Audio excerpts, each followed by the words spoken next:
11절을 같이 읽을까요? 예, 대답하되 주여 없나이다. 예수께서 이르시되 나도 너를 정죄하지 아니하노니 가서 다시는 죄를 범하지 말라 하시니라. 아멘. 예, 그 7장 53절 맨 마지막 절 앞에 보면 꺽쇠표 있죠. 그리고 지금 읽으신 11절 뒤에도 꺽쇠표 있죠. 이거는 성경이 지금은 원본이 없고 사본만 있습니다. 원본을 베낀 사본이 있는데 이 부분은 아주 중요한 사본에는 없고 좀 약간 중요치 않은 사본에 있는데 그 뒤에 이제 영어 성경이니 뭐 라틴어 성경이니 이런 걸 다시 편집을 할 때 번역해가지고 할 때 이 중요하지 않은 사본에 있음에도 불구하고 대단히 중요하다고 생각해서 이제 여기에 다 들어온 겁니다. 그래서 표시를 이렇게 했어요. 자, 그 이유는 나중에 말씀드리고요. 왜 이것을 넣었을까? 매우 중요하다고 생각했기 때문에 넣었을 거예요. 일단 내용부터 한번 보겠습니다. 일어난 장소는 그 예루살렘 성전입니다. 그러니까 예수님이 이제 맨 마지막에 돌아가실 때 예루살렘에서 돌아가시죠. 근데 그 예루살렘에서 재판을 받으셨습니다. 근데 이 장면은 복음서에서 유일하게 예수님이 사람을 재판하신 얘기입니다. 그러니까 재판 받고 십자가에 못 박혀 돌아가신 분이 자신이 심판하실 때는 어떻게 하셨는지 이것을 잘 보여주고 있어요. 자, 그러면 내용이 어떠한지 보겠습니다. 서기관들과 바리새인들이 간음하다 잡힌 여자를 끌고 와서 이제 무리들이 많으니까 중간에 딱 세웠습니다. 그리고는 예수님에게 말하기를 이 여자가 현장에서 간음하다 잡혔습니다. 네, 율법은 이런 자를 돌로 치라고 명하였는데 선생은 어떻게 하겠습니까? 이렇게 예수님을 공경에 빠뜨리는 이제 질문을 했습니다. 근데 그걸 이제 설명을 해놨어요. 그들이 이렇게 말한 것은 고발할 조건을 얻고자 하여 예수를 시험하기 위함이었다. 이 말이 무슨 말이냐 하면은 유대인들에게는 사형을 집행할 권한이 없었습니다. 그래서 예수님도 빌라도의 손을 빌려서 죽였어요. 근데 만약에 예수님, 근데 또 율법은 이런 여인을 돌로 쳐서 죽게 사형을 시키도록 그렇게 되어 있습니다. 그래서 만약에 예수님이 사형에 처하라 라고 하면은 율법은 제대로 지킨 거지만은 이 유대인들이 사람을 죽일 수 없는 이제 그 로마의 법령을 어기게 되고 거꾸로 로마의 법령에 따라 가지고 사형을 이 사형을 시키지 마라라고 하면 율법을 어기게 되는 것입니다. 자, 이때 예수님이 땅에 엎드려 가지고 굽혀서 손으로 뭘 쓰셨어요. 근데 계속 사람들이 이제 다구쳤습니다. 대답해라, 대답해라. 그러니까 일어나셔 가지고 너희 중에 죄 없는 자가 먼저 돌로 치라. 이렇게 말씀하시고 다시 손가락으로 땅에 뭘 계속 쓰셨습니다. 근데 사람들이 그 말씀을 듣고 여기 보면 양심의 가책을 느껴 어른으로 시작하여 젊은이까지 하나씩 나가고 오직 예수와 그 가운데 서는 여자만 남았더라. 했습니다. 그러면 왜 도망쳤을까? 그리고 예수님은 땅에다 무슨 글을 쓰셨을까? 그냥 심심풀이로 막 공기에 처하니까 이거 어떻게 할까 하고 땅에 막 이렇게 손가락을 뭘 휘저으신 것은 분명히 아닙니다. 왜냐하면 이 말씀과 그 다음에 그 전후하여 그가 쓰신 글이 그들로 하여금 야, 여기 있어도 안 되겠구나 라고 도망치게 했기 때문인데요. 그럼 왜 그런 일이 벌어졌고 무슨 말씀을 그 글에는 땅에는 무슨 글을 쓰셨을까? 율법에 의하면은 사람을 사형에 처하게 될 경우에 두세 사람의 증인이 꼭 필요합니다. 한 사람 증인 가지고는 사형을 시킬 수 없어요. 그 다음에 이 경우에 이제 가늠한 여인은 돌로 쳐 죽이게 돼 있는데 정인들이 먼저 돌로 쳐야 됩니다. 이게 그 민수기와 신명기에 나와 있습니다. 그러면은 결국은 끌고 온 사람 중에 누군가 두세 명이 나와가지고 그 확실하게 정언을 하고 그 다음에 그들이 먼저 이제 돌을 던져야 돼요. 그러니까 그런데 뭐 해야 됩니까? 이들은 사람을 사형시켜서 유대인들은 사람을 사형시킬 수 없다는 로마법을 어기게 되죠. 거꾸로 이제 역습을 당하게 된 겁니다. 근데 그보다 더 중요한 것은 그러면 로마법 어기면 이 자들도 로마의 법에 따라 처벌을 받아요. 아주 골치 아프게 생겼죠.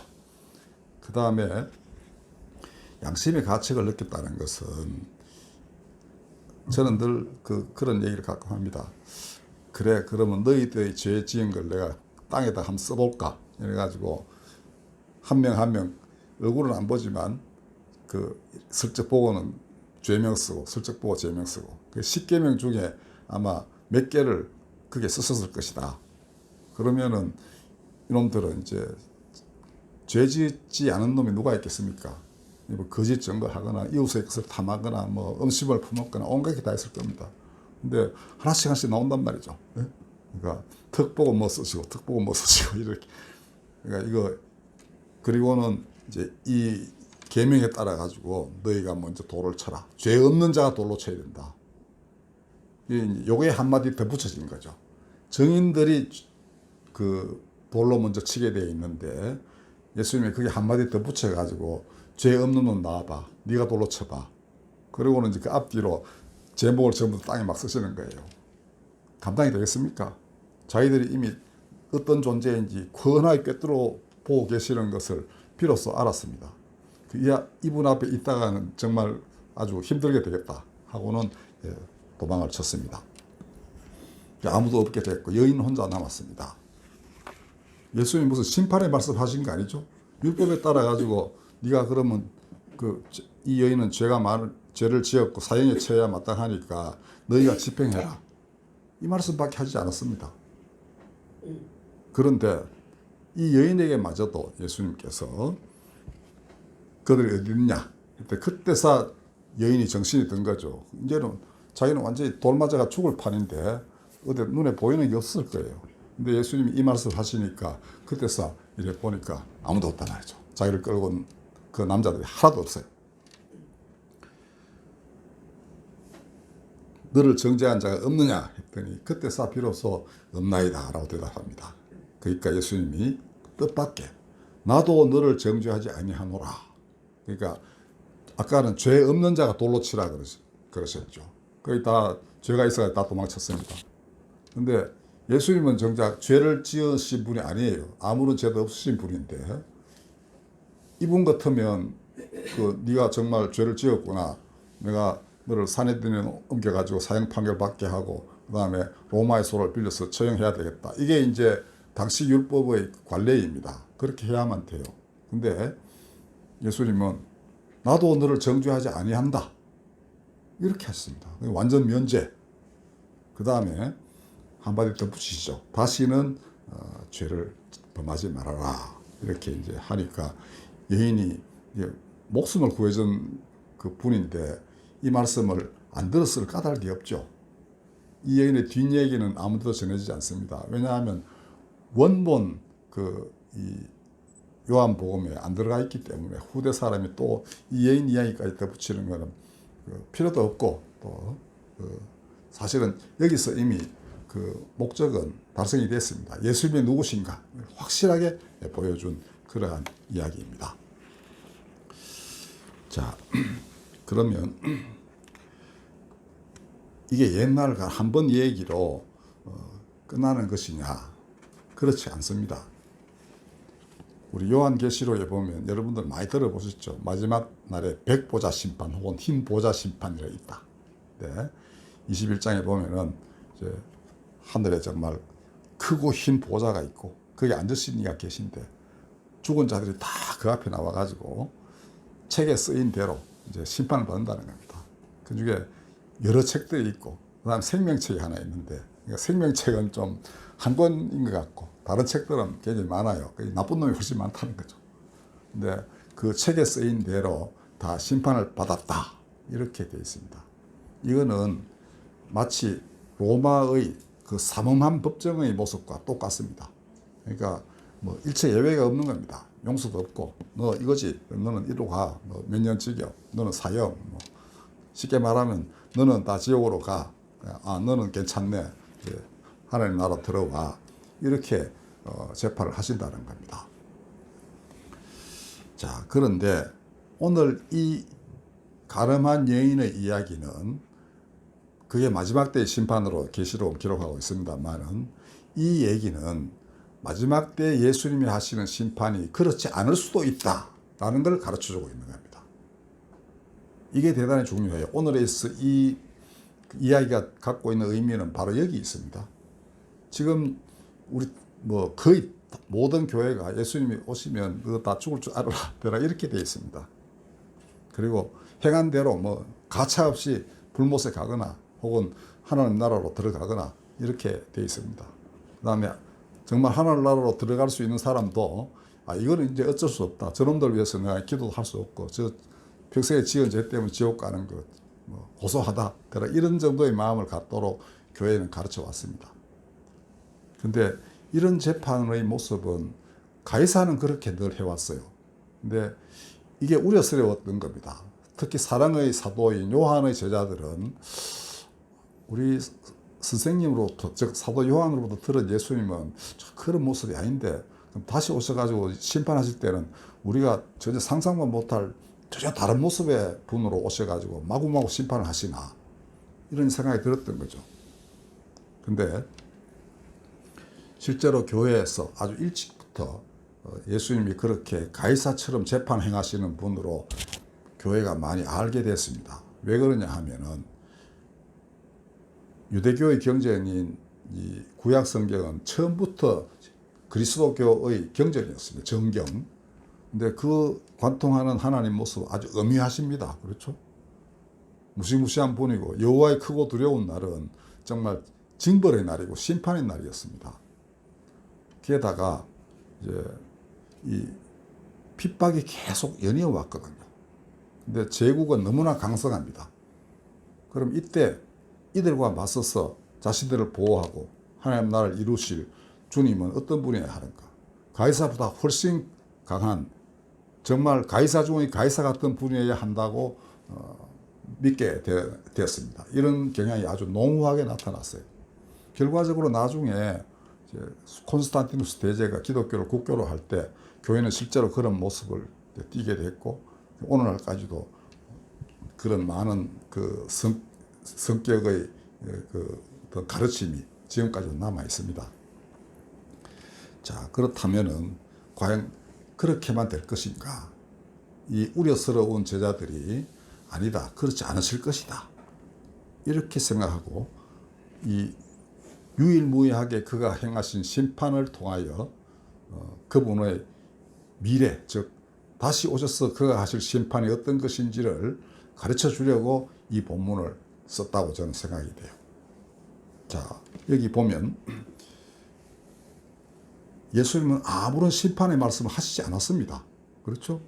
그냥 죄 지은 놈들에게는 죄 없는 자가 한번 돌로 쳐봐라 이렇게 해서 그들로 하여금 자기가 죄인임을 깨닫게 하셨습니다. 당시 유대인들, 특히 바리새인과 서기관들은 자기들은 죄가 하나도 없다고 생각했어요.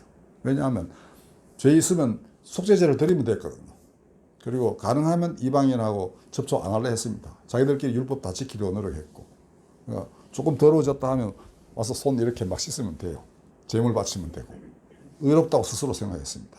그런데 예수님이 너희가 정말 죄가 없느냐 이렇게 물으실 거죠. 내가 너 한번 심판해볼까? 이까지 하시지 않았습니다. 그냥 너희 죄인 없냐? 그럼 한번 쳐봐라. 이제 심판의 말씀이 아니죠. 이 여인에게는 하물며 나도 너를 정죄하지 않는다라고 하셨습니다. 대신에 다시는 죄짓지 마라. 이렇게 설득을 하시죠.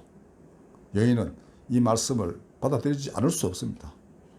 이와 똑같은 일이 마지막 때도 일어난다는 겁니다. 그럼 어떻게? 이 아무런 말씀도 하지 않았지만 상황은 깨끗하게 정리가 됐습니다. 여인은 누구도 범죄할 수 없는 빛의 나라, 하나님의 나라에 들어갔고요. 저 나쁜 무리들은 자기 행위가 악함으로 빛으로 나오지 않았다. 어둠 속으로 숨어들었다라는 겁니다. 그걸 요한복음 3장은 이것이 바로 심판이다. 그들은 이미 심판을 받았다라고 표현해요. 예수님은 아무것도 안 했습니다. 그냥 심판의 말씀 하지 않았지만 이들이 스스로 빛을 피하여 어둠 속에 숨어버렸습니다. 이것이 이미 심판받은 것이다 라고 요한은 믿었어요. 이게 예수님이 향하신 심판입니다. 그리고 마지막 날에도 똑같을 것이다 라고 믿은 요한 제자들이 이 본문을, 이 이야기를 복음서에 집어넣은 거예요. 그럼 어떻게 될까? 맨 마지막에는 예수님이 마지막 때에는 대재앙이 임할 것이라고 말씀하셨죠. 지진, 기근, 전쟁, 그 다음에 전염병 이런 것도 열거하셨고, 그 다음에 거짓 선지자가 병행할 것이라고 하셨습니다. 근데 이런 일들이 벌어지면 우리 지금 최근에 굉장히 많이 경험하고 있죠. 기후 위기가 아니라 기후 재앙이다 할 정도로. 저기 하와이 사건 그 사태도 그렇게 보지 않습니까? 산불은 뭐 건조하면 그렇게 난다. 그런데 이게 토네이도가 거기 겹쳤다는 거니까. 그러니까 그 잡을 수 없이 퍼졌다는 것이죠.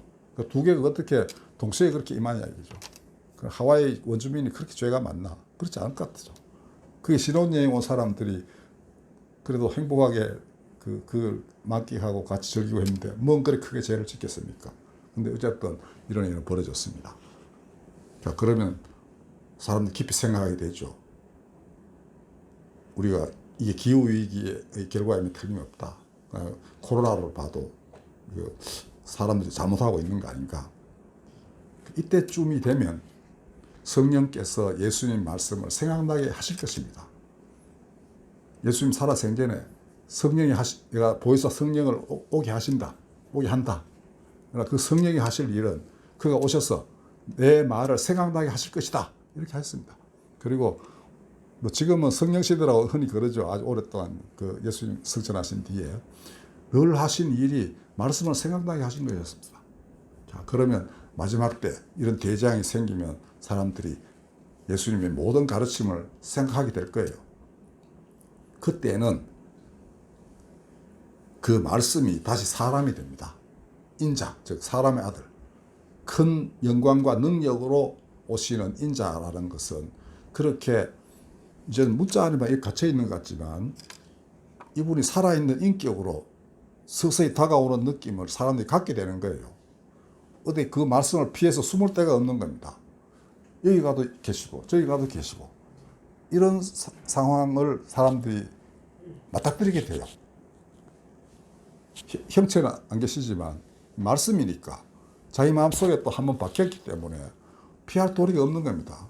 어디 숨어있는들 마음속에 박힌 말씀이 자기가 어디 한밤중에 어디 뭐 절벽 밑에 가서 웅크리다 해서 웃어지는 게 아니죠. 이제 피할 도리가 없는 겁니다. 그것을 저는 큰 능력과 영광으로 구름을 타고 오시는 예수를 그렇게 이해합니다. 누구나 다 볼 것이다 그랬죠. 왜 누구나 다 보게 되겠습니까? 자기 마음속에 이미 다 생각이 나버렸으니까 안 볼래 안 볼 수가 없는 것입니다. 그가 정말 하늘에서 구름 타고 오시면 지구 반대편에 있는 사람 못 보잖아요. 그 순간에는. 촬영한 걸 뒤에 볼 수밖에 없는데 그렇지 않을 거예요. 이거는 마음의 눈에 이미 다 들어와 계시기 때문에 도무지 피할 도리가 없는 것입니다. 모든 눈이 그를 볼 것이다. 이렇게 말씀이 사람처럼 되어 가지고 그가 이제 살아서 다시 말씀하시는 거예요. 내가 옛날에 이렇게 말했지. 지금 현재 이렇다면 내 말은 그런 뜻이다. 이게 이제 말씀의 갱신, 제가 말하는. 그리고 새로운 말씀의 재육화. 이제 눈앞에 계시는 것처럼 말씀이 들리는 겁니다. 사람 속에. 그것을 우리는 그가 시온산에 우뚝 서셨다. 이렇게도 표현할 수 있습니다. 거룩한 산 시온에 그가 임하신다. 많은 기독교인들이 그렇게 지금 가르치고 있어요. 실제로 그렇게 이제 기록도 되어 있고. 그게 뭐겠습니까? 거룩한 분이 이 사람들 가운데, 이 죄 많은 사람들 가운데 우뚝 서 계시는 겁니다. 아까 그 죄 많은 무리들이 또 죄 지은 여인 하나 데리고 예수 앞에 서듯이 이제 그가 이제는 그 자리에 가시는 겁니다. 결과는 옛날하고 똑같습니다. 저 여인은 이제 모든 것을 예수께 맡겼어요. 그러니까 하나님 나라에 들어갔습니다. 그의 믿음으로 구원 얻는다라고 우리 흔히 알고 있는 그게 고스란히 이루어지는 게 이 여인입니다. 이제 자기가 이 여인이 믿을 바는 앞에 서 있는 예수님밖에 없었는데 그가 다 쫓아냈다 이거죠. 별 말씀 안 하셨는데 다 사라지고 없어요. 이 여인이 의지한다면 이분밖에 어디 있겠습니까? 자기가 간음을 저지른 어떤 그 남자이겠습니까? 절대로 아니죠. 그 남자는 이 여인을 보호해주지 못했습니다. 정말 여인을 사랑했다면 자기 목숨을 걸고 여인을 보호하든지 뭐 했어야 되는데 무리가 쫓아오니까 인마 다 도망치고 없었을 거예요. 사정은 그랬을 겁니다. 근데 이 자기 앞에 서 있는 생면부지의 남자는 그렇지 않거든요. 다 쫓아냈습니다. 그 다음에 나도 너를 정죄하지 않는다 그러셨으니 이분 외에 어떻게 누구를 이 여인이 믿을 수 있겠습니까? 이런 일이 마지막 때도 벌어진다는 거예요. 그게 예수님의 권능입니다. 그 다음에 나쁘지 않은 놈들은 이제 야 이거 피해야 되겠다. 일단 이거 안 되겠구나. 잘못하면 큰 징벌을 맞겠구나. 더 당칩니다. 그러나 이미 마음속에 말씀이 바뀌었기 때문에 어쩔 도리가 없어요. 결국은 빛으로 나오게 될 것입니다. 예수님이 누누이 요한복음에 반복해서 말씀입니다. 나는 심판을 하러 온 것이 아니라 구원을 하러 왔다. 이렇게 말씀하셨습니다. 심판을 권능을 받았다. 이렇게도 하셨어요. 분명히. 아버지께서 나에게 심판권을 주셨다. 그렇지만 나는 심판하러 온 것이 아니라 구원하러 왔다. 요한복음 3장, 12장 여러 군데에서 그렇게 말씀하신 것으로 기록되어 있습니다. 디모데전서 2장에도 보면은 바울이 말하기를 하나님은 모든 사람이 구원을 얻고 진리를 알기를 원하신다. 이렇게 했습니다. 아버지와 아들이 똑같으신 거예요.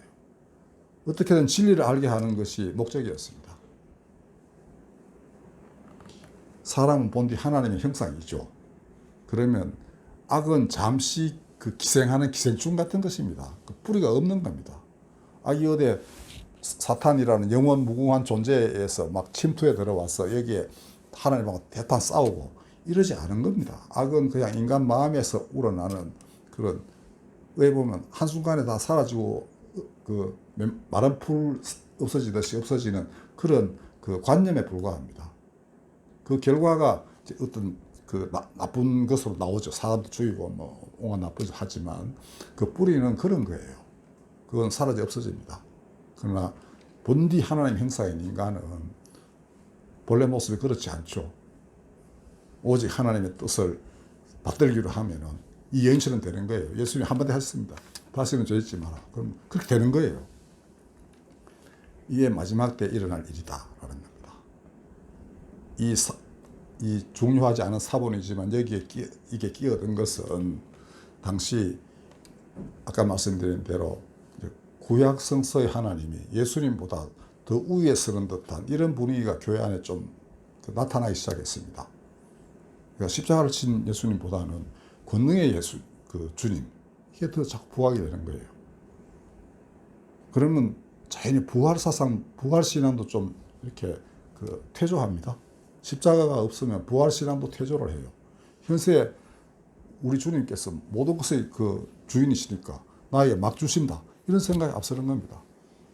그러면은 십자가는 걸어놓고 전혀 딴 존재를 믿는데 그조차 모르고서 그냥 우리 주님이 다 해주셨다라고만 생각을 하는 거예요. 이게 우려스러운 요한의 제자들이 이래서는 안 되겠다 해가지고 이분이 어떤 분이신가를 명확하게 보여주려고 하기 위하여 그가 행하신 유일한 심판 사건을 여기에 삽입을 한 것입니다. 이건 역시 하나님의 역사입니다. 성경은 어찌 보면 성경의 역사도 잘 알아야 돼요. 그러면 오히려 우리가 갖고 있는 이 성경이 오늘날 어떤 의미를 지니고 있는지를 더 잘 알게 됩니다. 이 사건은 그러한 중요한 의미가 있는 것으로 저는 믿습니다. 그러니까 우리는 그 이름 모를 사도 요한의 제자들에게 감사해야 됩니다. 이게 없었다고 생각해 보십시오. 예수님의 진면목 중에 우리가 많은 것을 잃게 됩니다. 안 그렇겠어요? 그분은 그러면 어떻게 심판하셨는데 그는 심판받고 돌아가신 건 알겠다. 그러나 그가 사람 대하실 때 정말 죄 지은 놈은 어떻게 하실까? 예수님이 조심해라라고 경고는 많이 하셨지만 실제로 재판하신다며, 그 실제로 마지막 때 다시 심판하신다고 돼 있어요. 그럼 그분은 심판을 어떠할까? 이거 잘못하면은 정말 그 어마무시한 그 공포의 대왕 같은 이런 모습의 심판관 예수를 사람들이 기다리게 되고, 또 그게 마땅치 않은 사람은 아예 안 기다리고 없다고 그러고 이렇게 되겠죠. 그러나 오늘처럼 이 대재앙이 그 눈앞에 닥친 인류에게는 자비로운 구원자가 필요하지 않습니까? 누구에게 기댈 겁니까? 정말 우리 주 예수 그리스도 외에는 없다는 사실을 명심하십시오. 기도하겠습니다. 그렇게 임하소서. 옛날 그 여인 앞에 서서 모든 것을 정리하신 바로 그 모습 그대로 오셔서 이 땅에 죄 많은 사람들, 어쩔 수 없이 죄 지어서 고민하는 모든 사람들, 때로는 교만하여 스스로 의롭다 하는 모든 사람들, 하나같이 당신의 말씀으로 다 거듭나게 하여 주시옵소서. 예수님의 이름으로 감사하며 기도드렸습니다.